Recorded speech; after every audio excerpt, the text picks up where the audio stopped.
Oke, assalamualaikum warahmatullahi wabarakatuh.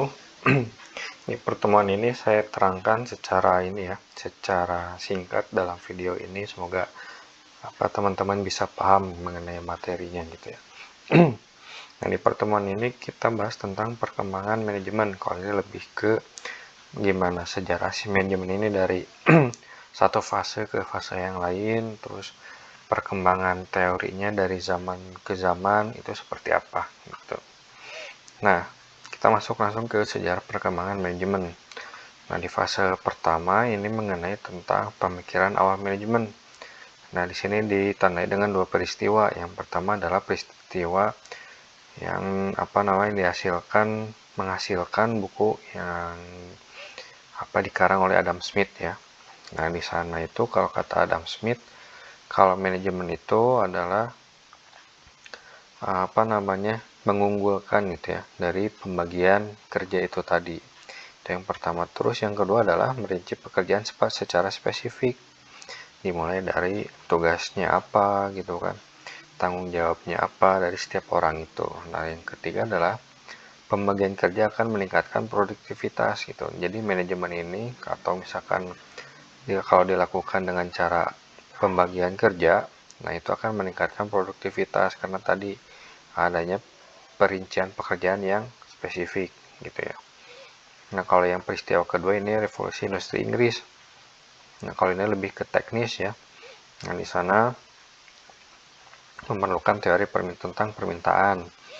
Lalu membahas tentang pemberian tugas untuk bawahan.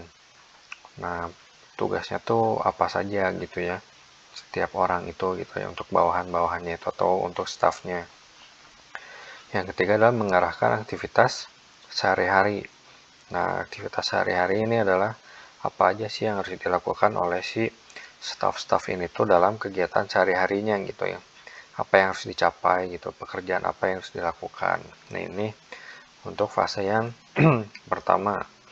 Nah, fase yang kedua masuk ke era manajemen sains. Ini ditandai ada dua teori yang menurut Henry Fayol dan Patrick Blackett gitu ya.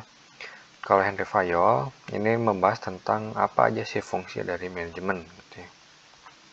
Kata Henry Fayol, nah fungsi dari manajemen ini adalah yang pertama merancang dari misalkan dalam perusahaan itu harus membutuhkan sebuah manajemen. Nah, dirancang sedemikian rupa tentang pembagian tugasnya gitu ya. Terus yang kedua mengorganisasi, menempatkan orang-orang berdasarkan kemampuan atau tanggung jawabnya itu tadi gitu ya. Yang ketiga adalah memerintah. Memerintah di sini adalah dari atasan ke bawahan ada tugas gitu ya yang harus dilakukan oleh bawahannya.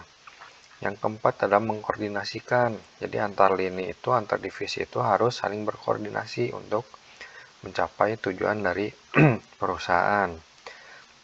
Nah, yang terakhir adalah mengendalikan. Nah, mengendalikan dari beberapa fungsi manajemen yang ada itu tadi gitu ya.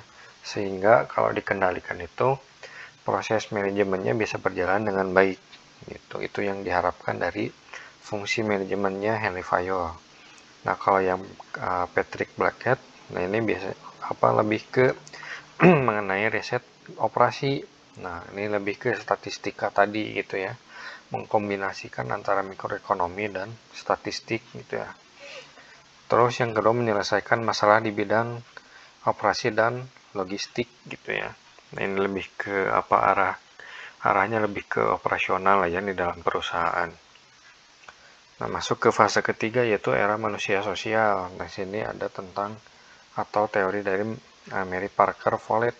Nah, kalau kata Mary Parker Follett, si manajemen ini itu adalah membahas tentang tugas pemimpin dalam menentukan tujuan organisasi. Nah, jadi segala hal atau arah dari organisasi itu adalah biasanya diputuskan oleh pemimpin mau dibawa kemana nih si organisasi atau perusahaan ini. Itu yang pertama. Terus yang kedua adalah manajer dan karyawan harus bermitra bukan sebagai lawan. Nah, jadi antara atasan dan bawahan itu harus saling mendukung satu sama lain gitu ya. Bukan malah jadi lawan. Lawan di sini adalah jadi antara manajer dan bawahan itu nggak kompak gitu ya. Jadi saling menyalahkan kalau misalkan ada masalah, atau nggak ada yang namanya saling bantu-membantu antara atasan dan bawahan. Nah, itu menurut Mary Parker Follett. Nah, yang kedua adalah menurut Chester Barnard. Nah, di sini adalah lebih ke apa ya? Manajemen itu adalah untuk membuat segala halnya itu lebih efektif dan efisien.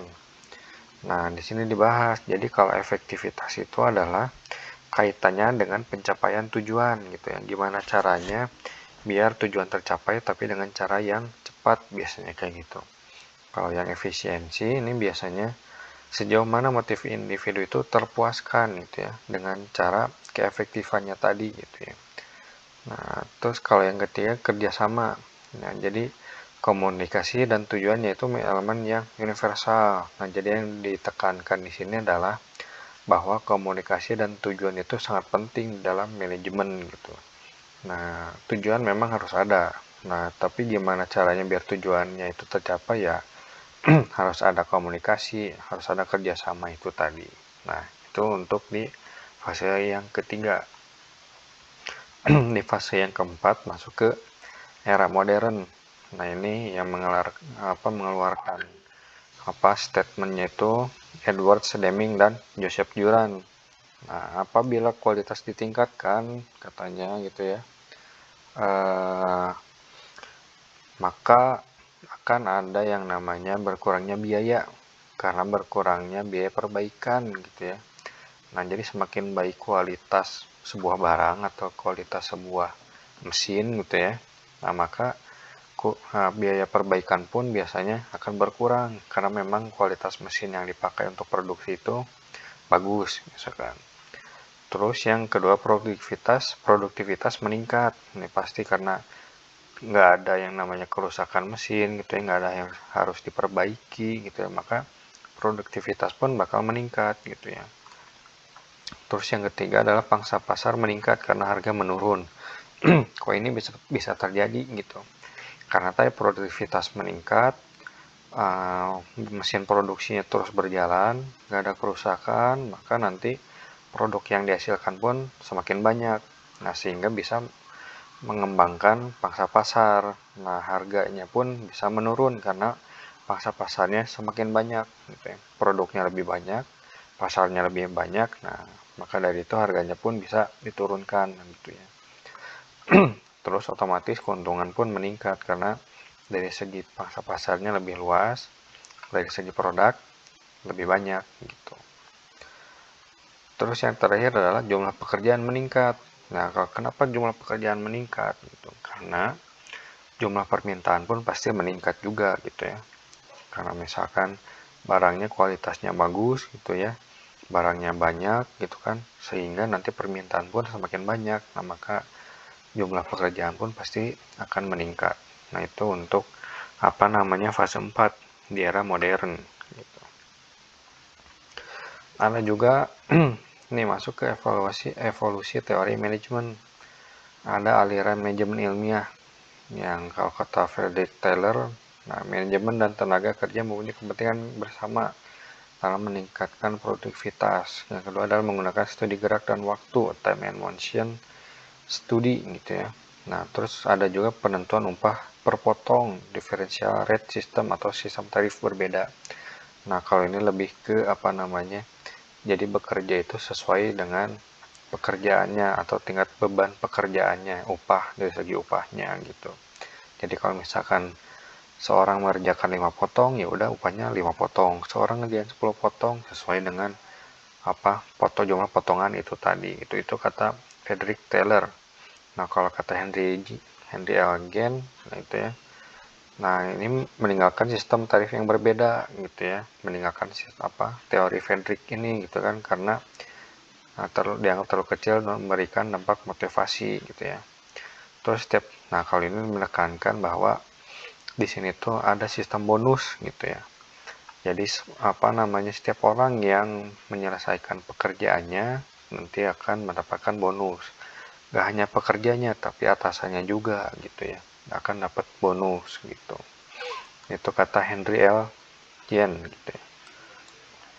Nah, kalau kata Frank and Lilian gitu ya, jadi ini mempelajari kelelahan dan gerakan dalam bekerja gitu ya, terus memfokuskan pada gimana caranya gitu ya mendorong kesejahteraan pekerja individual. Nah, gerakan dan kelelahan saling berkaitan. Setiap gerakan yang dihilangkan akan mengurangi kelelahan. Ini lebih ke kayak gimana caranya kita bekerja secara efektif sehingga nggak banyak tenaga yang terbuang gitu ya. Semakin kita banyak gerak, semakin banyak waktu atau tenaga yang terbuang gitu. Nah, ini kalau teori klasik ya. Teori klasik kalau Fayol nih banyak banget gitu ya mengenai pembagian tugas, wewenang manajer, disiplin, kesatuan komando gitu ya. Yang kalau ini lebih ke untuk menjabarkan di dalam manajemen tuh ada apa aja sih gitu ya.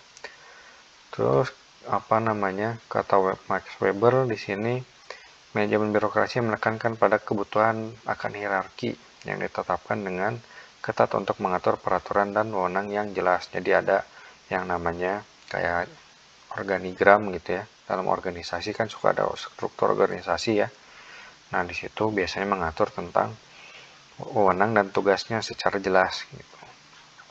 Nah, kalau menurut Mary Parker Follett, jadi manajemen itulah seni melaksanakan pekerjaan melalui manusia atau seni menyelesaikan pekerjaan melalui orang lain gitu. Itu kata Mary Follett. Nah, yang terakhir adalah jadi perusahaan itu dapat beroperasi secara efisien dan tetap bertahan hanya kalau sasaran organisasi dibuat seimbang dengan tujuan dan keperluan individu yang bekerja untuk perusahaan tersebut.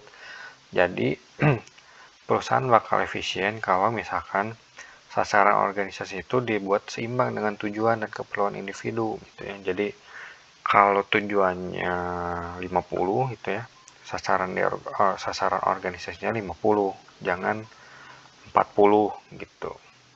Nah, itu yang teori terakhir. Nah, ada juga aliran hubungan manusiawi. Ini ada dari Elton Mayo. Kalau kata Elton Mayo, karyawan akan bekerja lebih keras bila mereka percaya manajemen memperhatikan kesejahteraan. Nah, ini lebih ke perhatian dari atasan gitu ya. Semakin bagus perhatian dari atasan, maka karyawan akan lebih maksimal dalam bekerja. Itu kata Elton Mayo.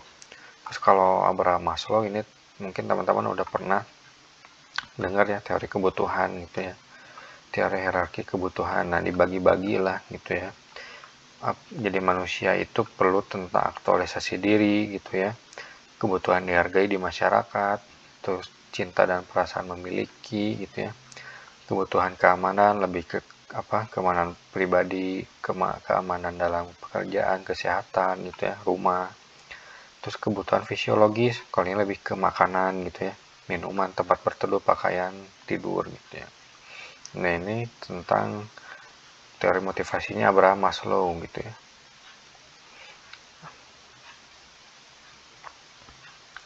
Nah, ada juga aliran ilmu manajemen. Nah, ini kalau ini lebih ke Nah, ini yang dua ini salah ya, salah masukin. Kalau ini ilmu manajemen cuman dari McNamara ya. Jadi kalau kata Robert McNamara, pendekatan manajemen itu adalah pendekatan masalah manajemen dengan menggunakan teknik matematik untuk membuat model dan menganalisis dan menyelesaikannya. Kalau ini lebih ke hitung-hitungan lah dalam menyelesaikan permasalahan gitu ya. Nah, oke. Kita sambung ke part 2 nanti di video selanjutnya.